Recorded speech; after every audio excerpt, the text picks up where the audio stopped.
ആ ബോഡി കൂടെ ഡിസൈൻ അത് ഡിസൈൻ അത് അതിന്റെ ഉള്ളിലുണ്ട് ഒരു എന്താ പറയാ ഒരു മുട്ടുസൂചിക്കുള്ള സ്ഥലം ഉണ്ടാവില്ല ഉള്ളില് അത്ര വലിയ സെറ്റ് ഒന്നും ഉണ്ടാവില്ല.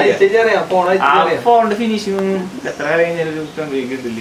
അതുപോലെ ശരിയാ അവരല്ലേ അല്ല റിമൂവബിൾ ബാറ്ററി പണ്ട് തുടങ്ങിയപ്പോഴുള്ള റിമൂവബിൾ ബാറ്ററി സിമ്മ് ഉള്ളിലിടുന്നത് ഇതൊക്കെ പണ്ട് വണ്ണോട്ട് അപ്പോഴുള്ള ഇതിപ്പോ ഇപ്പോഴാണ് ഇപ്പൊ എല്ലാ കമ്പനിയൊക്കെ തുടങ്ങുന്നത്.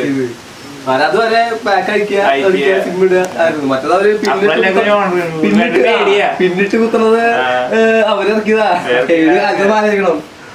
അവരാണ് ഈ മൈക്രോയും നാനോ സിം വരെ 2006 ആദ്യത്തെ ഐഫോൺ ഇറങ്ങിയത്. 2009 അങ്ങനെ അങ്ങനെ പോയിരുന്നു. അതിന് 136 തുടങ്ങി. എനിക്ക് ഞാൻ അക്കൗണ്ട് സെറ്റിംഗ്സ് കൊടുത്തു. കുറേ നാളായി ഒരു പുതിയ മൊബൈൽ ഫോൺ എടുക്കണം എന്ന് വെച്ചിട്ട് ഇരിക്കണം. അപ്പോൾ നമ്മുടെ ഫ്രണ്ട്സിനോടൊക്കെ ചോദിച്ചപ്പോൾ ആകെ ഐഫോണൊക്കെ പറഞ്ഞ് തള്ളി മറിച്ചുകൊണ്ടിരിക്കുക. അങ്ങനെ ഞാൻ ലാസ്റ്റ് എത്തിപ്പെട്ടത് റിയൽമി XT-യിലാണ്. അപ്പോൾ നമുക്കൊന്ന് അൺബോക്സിങ് ചെയ്ത് നോക്കാം. ഞാൻ ഫ്ലിപ്കാർട്ടിൽ നിന്ന് ഓർഡറൊക്കെ ചെയ്ത് കയ്യിലൊക്കെ കിട്ടി. അപ്പോൾ നമുക്കൊന്ന് ഓപ്പൺ ചെയ്ത് നോക്കാം അല്ലേ, എന്തൊക്കെയാണ് അതിൽ ഇരിക്കുന്ന സംഭവങ്ങളെന്ന് നോക്കട്ടെ. വാവ്, അടിപൊളി ബോക്സിലാണ് സെറ്റ് ചെയ്ത് തന്നിരിക്കുന്നത് നമുക്കിത്. അതായത് എനിക്ക് റിയൽമി എക്സ് ഞാൻ കണ്ടിട്ടുണ്ട്, 5 പ്രോയും കണ്ടിട്ടുണ്ട്. അപ്പോൾ അതിൻ്റെ രണ്ടിന് കോംബോ ആയിട്ടാണ് എനിക്ക് ഈ XT ഫീൽ ചെയ്യണത്. രണ്ടിൻ്റെയും ഉള്ള നല്ല ഫീച്ചേഴ്സിനെ ആഡ് ചെയ്തുകൊണ്ടുള്ള ഒരു ഇത്. അതിൻ്റെ നമ്മുടെ ബോക്സിൽ നമുക്ക് എന്തൊക്കെ ഉണ്ടെന്ന് നോക്കി നോക്കാം. ഓക്കെ,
ഇനി നമുക്കിതൊന്ന് ഓപ്പൺ ചെയ്ത് നോക്കാം, എന്തൊക്കെയാണ് അതിൽ വെച്ചിരിക്കുന്നതെന്ന് നോക്കി നോക്കട്ടെ.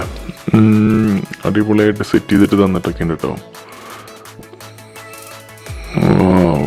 നൈസ്, നല്ല സെറ്റപ്പാക്കി കവറൊക്കെ സ്ട്രോങ് ആയിട്ടാണ് മേക്ക് ചെയ്തിരിക്കുന്നത്. അതുകൊണ്ട് കവറൊക്കെ അതുകൊണ്ട് അയച്ചെടുക്കാനൊക്കെ ഇത്തിരി പാടുണ്ട്. ഇതിൽ സാധാരണ ഉണ്ടാവാറുള്ളത് ഇപ്പോൾ പഴയ പോലെ ഹെഡ്സെറ്റ് ഒന്നും കൊടുക്കാറില്ല. അത് കൂടിയിട്ട് അതിൻ്റെ USB ടൈപ്പ് ഒരു ചാർജറും C ടൈപ്പ് ചാർജറാണ് ഇതിൽ വരുന്നത്.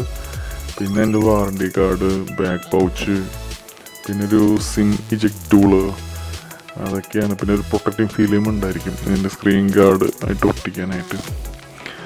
ഇതൊക്കെയാണ് ബോക്സിൽ കാണുന്നത്. ചിക്കൻ സംഭവം പൊളിച്ചോട്ടോ, നല്ല ഫിനിഷിങ് എന്ന് പറഞ്ഞു കഴിഞ്ഞാൽ. ഞാൻ എക്സ് കണ്ടിട്ടുണ്ട്, 5 പ്രൈം കണ്ടിട്ടുണ്ട്. അതിനേക്കാളും ഫിനിഷിങ്ങിലാണ് ബോഡി ചെയ്തിരിക്കുന്നത്. രണ്ടും ഗ്ലാസ്സാണ്, ഫ്രണ്ടും ബാക്കും ഗ്ലാസ്സാണ്. ഏകദേശം 6.4 ഇഞ്ചസ് വലിപ്പം വരുന്നുണ്ട് ഇതിൻ്റെ ഡിസ്പ്ലേക്ക്. ഏകദേശം വലിയ ഫോണുകളുടെ ഒരു ഡിസ്പ്ലേയുടെ സൈസ് തന്നെ വന്നിട്ടുണ്ട്. ആ ഡിസ്പ്ലേയിലൊരു നോച്ച് ആണ് ഇതിൻ്റെ ഒരു ഇത്. അതായത് 5 പ്രോ ആയിട്ട് ബന്ധം വരുന്ന ഒരു കാര്യം അതാണ് നോച്ച്. എന്നാൽ ബാക്കി ഫീച്ചേഴ്സൊക്കെ എക്സിൻ്റെയും അങ്ങനെ ഒരു കോംബോ ആണ് വരുന്നത്. അതൊരു നൈസ് ഫീച്ചേഴ്സാണ് ഇതിൽ വരുന്നത്. ഡിസ്പ്ലേ എന്ന് പറഞ്ഞു കഴിഞ്ഞാൽ നല്ല ഫിനിഷിങ്ങോട് കൂടിയിട്ടുള്ള നല്ല ക്ലാസിക് ഡിസ്പ്ലേ, ഒരു രക്ഷയില്ലാത്ത ഡിസ്പ്ലേ ആണ്. നമുക്ക് ഇതിൻ്റെ സംഭവം കളർ വോയിസ് 6 ആണ് ഇതിൽ വന്നിട്ടുള്ളത്. ആൻഡ്രോയിഡ് 9 ആണ് അതിൽ വോയിസ്. ക്യാമറ രക്ഷയില്ലാത്ത ക്യാമറ കേട്ടോ.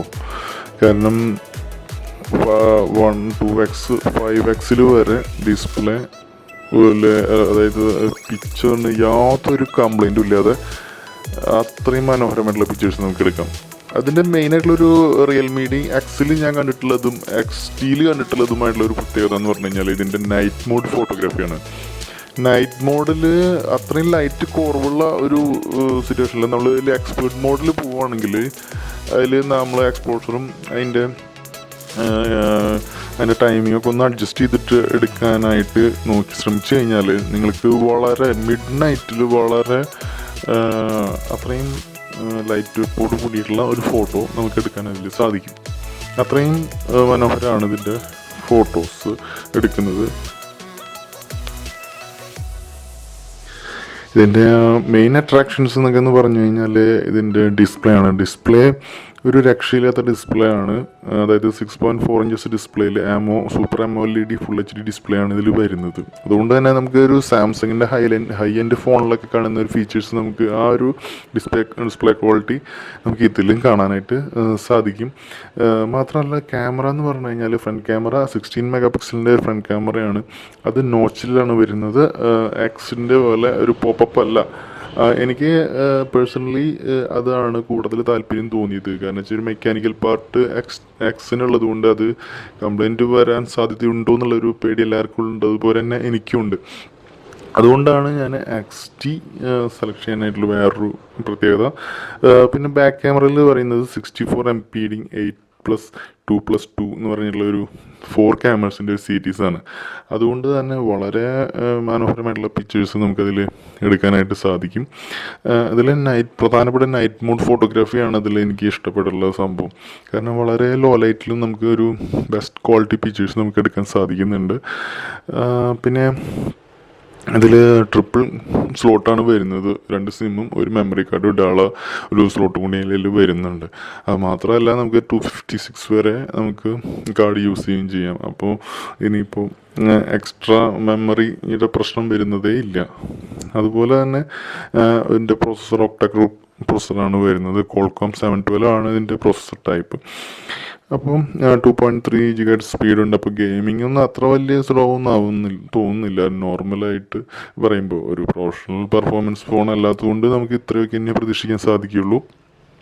മാത്രമല്ല ഇതിലെ ഒരുപാട് ക്യാമറയുടെ ഫീച്ചേഴ്സ് ഉണ്ട്.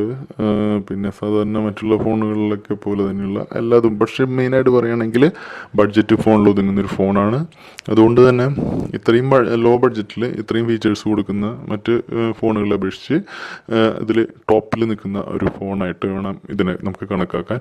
അപ്പോൾ മറ്റൊരു ഫോണിൻ്റെ അല്ലെങ്കിൽ വിശേഷങ്ങളുമായിട്ട് നമുക്ക് അടുത്ത ആഴ്ച വീണ്ടും കണ്ടുമുട്ടാം. അതുവരെയും signing off NA Malayalam entertainments.